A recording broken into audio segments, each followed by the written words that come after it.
शादी की पहली रात मर्द जैसे ही कमरे में दाखिल हुआ तो उसकी खूबसूरत बीवी ने उसके हाथ को बोसा दिया।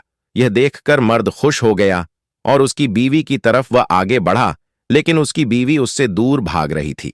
यह देखकर मर्द को लगा कि शायद उसकी बीवी आज थक गई है, इसलिए वह दोनों कुछ किए बगैर सो गए। दूसरी रात मर्द अपने काम से फ्री होकर अपनी बीवी के पास आया और उसकी तरफ आगे बढ़ा, लेकिन बीवी ने आज भी वैसा ही किया। वह अपने शौहर से दूर भागती रही। मर्द ने अपनी बीवी से पूछा, तुम मुझसे दूर क्यों भाग रही हो? क्या कोई परेशानो है? बीवी ने कहा, वो मैं नापाकी की हालत में हूं इसलिए। वो दोनों उस रात भी कुछ किए बगैर सो गए। कुछ दिनों बाद फिर मर्द उसकी बीवी की तरफ आगे बढ़ा तो बीवी उससे दूर भागने लगी। जब मर्द ने जबरदस्ती की तो उसे पता लगा कि उसकी बीवी एक हिजड़ा है। ये जानकर वो चौंक गया। उसने पूछा, तुमने मुझे बताया क्यों नहीं? तो बीवी ने रोते हुए कहा, अगर मैं आपको बताती तो क्या तुम मुझसे शादी करते?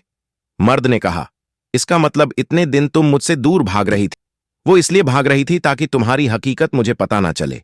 अब आगे जो हुआ उसके पहले अगर आप अल्लाह से सच्ची मोहब्बत करते हो तो कमेंट में अल्लाह लिखे और चैनल को सब्सक्राइब करें।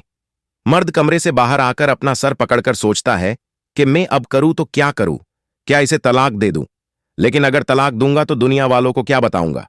दोस्तों, आपके हिसाब से मर्द को क्या करना चाहिए? हमें कमेंट बॉक्स में जरूर बताइए।